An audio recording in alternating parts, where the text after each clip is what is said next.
So the Milwaukee Bucks really suck. And at the time I'm making this video, they are at the bottom of the Eastern Conference. And no one is more taken aback by this outcome than yours truly. I had so much confidence in not only Giannis, but in Damian Lillard, who had been one of my favorite players in the NBA for many years. And I just thought the way their games would complement one another, and with just how good Giannis was as basically the only superstar on his team for so many years, I thought for sure they were bound to be an NBA championship team with these two stars leading the pack. But clearly I was wrong, as that prediction ended up being one of the dumbest predictions that I've ever made. But after all, that's just sports. I've made predictions that made me look genius, and I've also made predictions that were so ridiculously stupid in hindsight that I basically tried to pretend for years that they never happened.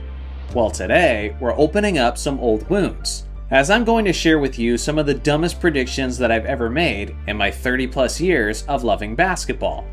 And listen, if you're going to continue watching this video, the only thing I ask for in return for me humiliating myself is you also telling me in the comment section below what are some of the dumbest basketball predictions that you've ever made. I look forward to everybody being a little extra humble today in the comment section below. So first off, it was early 2012, and my Los Angeles Lakers were looking to get back into title contention, and the Dwight Howard for Andrew Bynum trade had been pretty well foreshadowed at this point. It was then that I took to Facebook, and I told some friends if the Lakers managed to get Dwight Howard, then Kobe Bryant would be accumulating championship rings until he was 40. I even broke down my thoughts on how this team would flow together naturally, and you all know what happened. They ended up being one of the most disappointing teams in the history of the league. Although it's incredibly stupid in hindsight, I do have to cut myself a little bit of slack because Kobe didn't even get to play in the playoffs because of his torn Achilles, and that entire year as a whole was an absolute nightmare when it came to injuries. As Nash was dealing with injuries, Dwight Howard had a torn labrum, Pau Gasol was dealing with plantar fasciitis in his foot, and these guys basically just couldn't stay on the court together for an extended period of time. Regardless, there's no way from saving myself completely from the embarrassment, as this was easily one of the dumbest predictions I've ever made. Another prediction was around 2001, when I said that a rookie Darius Miles would go on to be as good of a player as Kevin Garnett.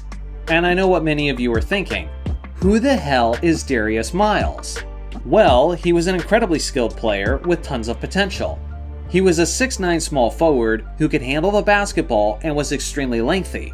He was very athletic, and to me, he was extremely reminiscent of a young Kevin Garnett.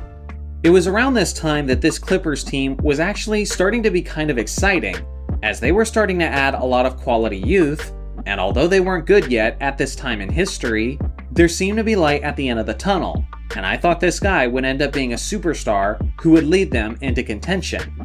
Unfortunately, a lot of issues arose, like questions about his work ethic, attitude problems with the organization, and after a couple years, he started having some significant knee injuries that really took away a lot of his explosiveness.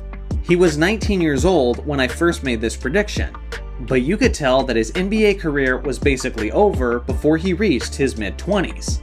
And the last and possibly dumbest prediction that I've ever made in my years of being a basketball fan is that the Kawhi Leonard trade to the Toronto Raptors was going to go down as one of the dumbest moves by a general manager in the history of the league. To put it simply, I did not foresee Kawhi Leonard and the Toronto Raptors winning the NBA championship. Giving up DeMar DeRozan and separating him from Kyle Lowry after so many years of making it into the NBA playoffs, and doing all of that just for a little bit of an upgrade of a superstar player who was on the final year of his contract, just didn't make sense to me. Kawhi seemed like he was just a rental, and that part I was actually correct about. But again, Kawhi had one of the greatest postseason runs in the history of the NBA, and to my surprise, he was actually healthy throughout the entirety of it.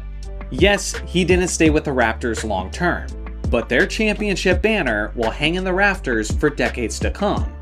When I first made that prediction, I had just started my basketball channel, and this was the kind of moronic prediction that just played out so horribly for me that I honestly thought it might stop me from having success on YouTube. Fortunately, I've been able to move past it, and although it made plenty of sense to me at the time, I gotta give it to them, they definitely made the right move taking that risk. So now it's time for you guys to contribute your part of the trade. What are some of the dumbest basketball predictions that you've ever made? I look forward to hearing your thoughts in the comment section below. Thanks for watching as always, make sure to like and subscribe for more basketball content, and I'll see you guys in the next video.